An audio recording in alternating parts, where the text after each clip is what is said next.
Bismillahirrahmanirrahim. Assalamualaikum warahmatullahi wabarakatuh. Nabi Muhammad SAW adalah sosok manusia yang paling dicintai oleh seluruh umatnya. Namun tidak hanya di kalangan umatnya saja, keluarga dan para sahabatnya pun sangat mencintai beliau. Sebagai sahabat yang hidup sezaman dengan Nabi dan menjalani hari-hari bersama Nabi, tentunya sifat dan karakter seorang sahabat Nabi pun tidaklah jauh berbeda dengan akhlak mulia Nabi itu sendiri. Meneladani sosok para sahabat Nabi pastilah sangat baik karena mereka juga dikenal mempunyai suri tauladan yang baik dan patut dicontoh bagi generasi berikutnya, terutama umat muslim. Sebenarnya masih ada banyak lagi sosok sahabat Nabi yang memiliki kepribadian dan akhlak yang baik yang dapat dijadikan contoh bagi generasi umat muslim di masa kini dan mendatang, supaya turut memberikan dampak positif dan menginspirasi umat manusia di seluruh dunia dalam menjalankan kebaikan. Nama lengkapnya ialah Abu Ukail Labid bin Rabi'ah al-Amiri. Bapaknya dikenal sebagai orang yang prihatin terhadap orang fakir. Lantaran kerana pemurah dan senang didekati, Labid juga dididik dengan sifat-sifat mulia sedemikian. Labid hidup di tengah kaumnya secara kehidupan orang atasan, kepemimpinan, memuliakan tamu, menolong fakir miskin, menyusun puisi, berbangga dengan keturunan dan kedudukan, membuat gambaran alam dan mengungkapkan kata-kata hikmah. Demikian dia makna dengan tema dan identitas kepenyairannya hingga lahirnya Islam. Ia termasuk salah satu penyair yang disegani pada masa jahiliyah. Ia berasal dari kabilah Bani Amir ibnu Sosowah, yaitu salah satu pecahan dari kabilah Hawazin Mudar. Ibunya berasal dari kabilah Abbas. Labib dilahirkan sekitar tahun 560 Masehi. Selain sebagai penyair, ia juga dikenal sebagai orang dermawan dan pemberani. Sifat kedermawanannya diwarisi dari ayahnya yang dijuluki dengan Rabi'al Mukhtarin. Sedangkan sifat keberaniannya diwarisi dari kabilahnya. Maka Labid bersama dengan kaum amirinnya menerima Islam sekitar tahun 630 Masehi. Kemudian dia berpindah ke Kufah dan meneruskan kerja-kerja kreatifnya dengan menggubah puisi dan meneruskan amal kebajikan terhadap masyarakat. Beliau meninggal pada awal pemerintahan Khalifah Muawiyah bin Abu Sufyan. Dikatakan sejak kecil Labid mengalami pengalaman pertikaian, lantaran keluarganya difitnah di hadapan Raja Al-Nu'man bin Al-Munzir yang menyebabkan keluarganya tidak disenangi Raja Al-Nu'man. Kemudian Labid disebut-sebut sebagai penyair pertama yang menggubah puisi dengan menyerang para seterunya. Dikatakan juga Labid mempunyai saudara lelaki yang sangat ia kasihi. Saudaranya ini meninggal akibat disambar petir. Lantaran itu banyak puisi-puisinya diubah mengenang dan mengungkapkan rintihan dan kasih sayang terhadap saudaranya. Keadaan ini terus-menerus hingga ke zaman Islam. Dialog Labid bin Rabi'ah dengan Al-Quran. Labid bin Rabi'ah al-Amiri adalah penyair jahiliyah yang memiliki usia yang panjang. Dia berumur 145 tahun, dan sempat mendapatkan masa Islam. Menurut Ahmad Hasan al-Zayat, setelah masuk Islam Labid menghafal Al-Quran dan ia meninggalkan bakatnya dari menggubah puisi. Walaupun Labid bin Rabi'ah memeluk Islam, namun para kritikus sastra Arab tetap memasukkan dia sebagai penyair era jahiliyah. Hal itu dikarenakan, setelah menyatakan diri masuk Islam, Labid tak lagi membuat syair. Labid telah terpukau dengan keindahan Al-Quran. Padahal, sebelum memeluk Islam, ia membuat ribuan bait-bait syair, termasuk yang selalu digantungkan di Ka'bah. Bahkan, Aisyah istri Rasulullah SAW, menghafal sekitar 1000 bait syair karya Labid bin Rabi'ah.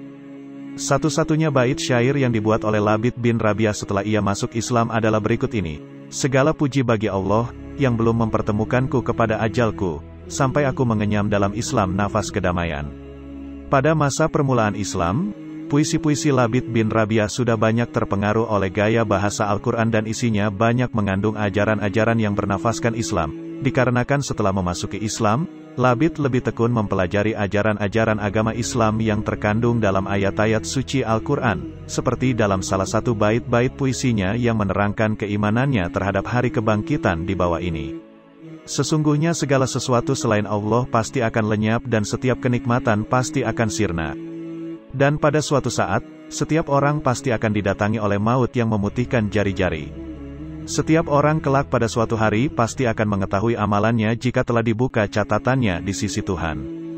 Dalam menanggapi kemantapan isi bait puisi di atas, Rasulullah SAW berkomentar dalam suatu sabdanya yang diriwayatkan oleh Al-Bukhari dan Muslim. Sebaik-baik puisi yang pernah diucapkan seorang penyair adalah ucapan Labid yang berbunyi, "Sesungguhnya segala sesuatu selain Allah pasti akan lenyap." Diriwayatkan pada zaman Khalifah Umar bin Khattab, beliau menulis surat kepada Gubernur Kufah, Al-Mughirah bin Syu'bah agar mendapat pandangan penyair yang menerima Islam selepas melalui zaman jahiliyah. Maka permohonan Khalifah Umar ini disampaikan kepada Labid, kemudian dijawab oleh Labid dengan menyalin sehalaman dari surah Al-Baqarah kepada Khalifah Umar ibn al-Khattab dan dia menghantar jawabannya melalui Al-Mughirah dan berkata, "Allah menggantikan kepadaku dengan Islam sebaik-baik ganti dari perpuisian."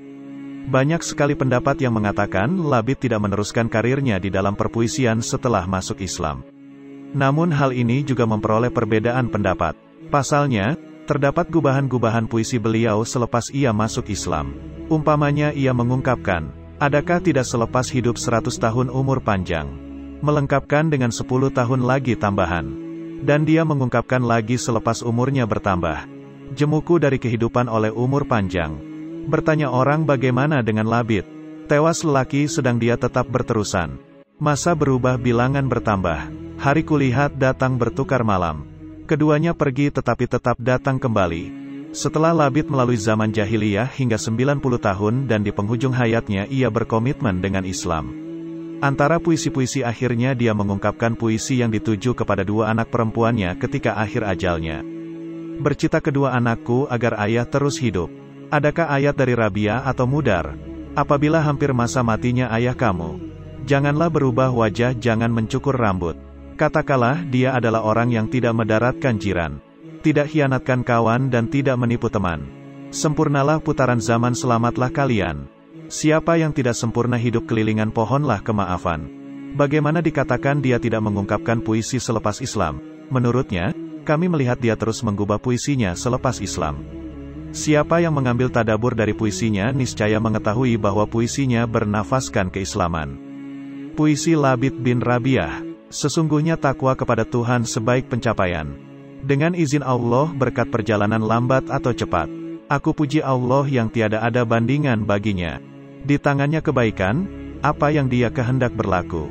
Siapa diberi pertunjukan jalan kebaikan dapat jalan pertunjukan. Lembut hati, tapi siapa dia kehendaki kesesatan dalam kesesatan." Labid tidak saja istimewa sebagai penyair al-mu'allaqah, tetapi ia juga seorang pembawa bendera dua zaman, yakni zaman jahiliyah yang berciri Badawi yang ditinggalkannya dan zaman Islam yang diperjuangkan. Dengan latarnya, maka Abu Yazid al-Qurasyi berpendapat, Labid mempunyai kedudukan tinggi di zaman jahiliyah dan Islam. Ibn Salam meletakkannya sebagai penyair golongan ketiga. Sebagai kesimpulan, peranan Labid di dalam berpuisi sangat penting, meskipun tidak setara dengan Imriul Qais dari segi bandingan dan istiarah, juga tidak setara dengan Tarfah dari segi gambaran dan dari Zuhair tentang gambaran peperangan dan siasat kabilah, tetapi Labid mengatasi mereka semua di dalam mengilustrasikan suasana.